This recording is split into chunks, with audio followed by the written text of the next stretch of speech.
बिस्मिल्लाहिर्रहमानिर्रहीम।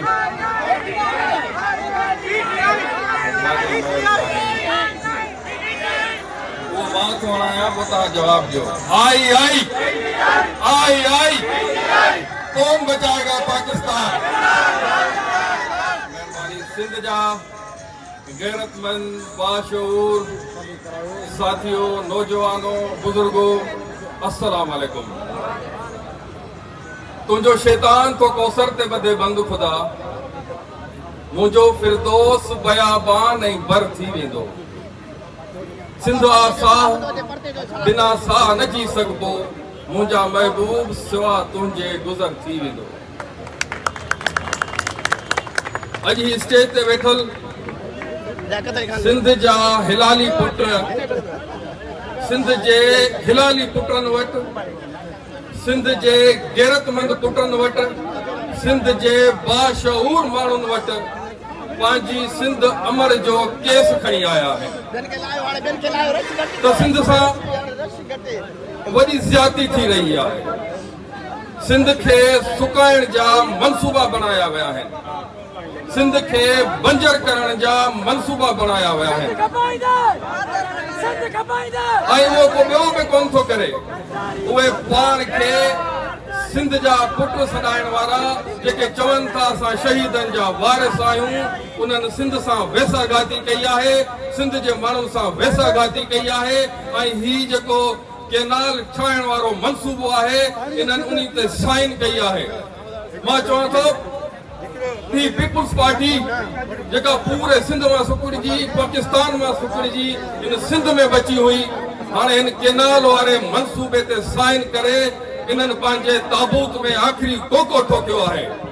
ऐं इंशाअल्लाह ताला हिन अमल खां पोइ सिंध जा माण्हू सुञाणे वठंदा त सिंध जा हिलाली पुट केरु आहिनि ऐं सिंध जा हरामी पुट केरु आहिनि ऐं सिंध खे खपाइण वारा केरु आहिनि ऐं सिंध जा चोर केरु आहिनि।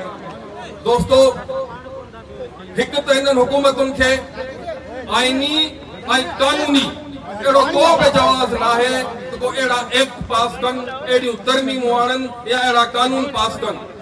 छो त ही पाण अवाम जे मैंडेट ते धाड़ो हणी इलेक्शन खे चोरी करे इन्हनि चोरनि हिकिड़ी हुकूमत ठाही आहे, जंहिंजो सरबराह हिकिड़ो त सॼो सम्झो सिंध जो वॾो धाड़ेल आसिफ ज़रदारी ऐं ॿियो हू अर्दली। इहे ॿ जोकर हिन मुल्क जा वारिस बणिजी विया आहिनि, जेके हिन मुल्क जो सौदो करण चाहिनि था पिया। सिंध वासियो, सिंध में सिंधू दरिया में एतिरो पाणी ई कोन्हे को।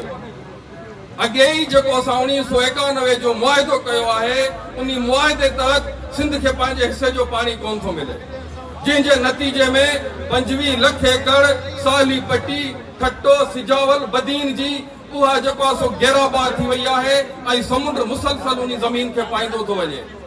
2,60,000 स्क्वायर हेक्टर ते जेका असांजी डेल्टा हुई, उहा डेल्टा सुकड़जी हींअर 60,000 80,000 ते अची बची आहे।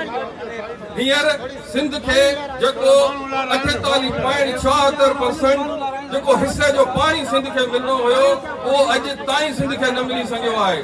सिंध जूं ज़मीनूं बंजर थींदियूं पियूं वञनि ऐं उन जे मथां सिंधू दरिया में कैपेसिटी कोन्हे का, ऐं अहिड़ा दरिया अहिड़ा केनाल कढणु सिंध सां दुश्मनी आहे।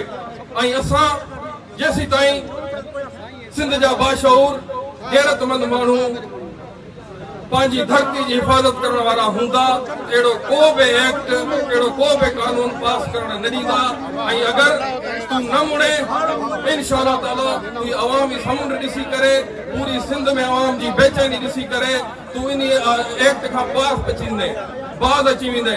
जेकॾहिं न आहे त पोइ सिंध जे अंदरि घिटी घिटी में, गली गली में दमादम मस्त कलंदर थींदी।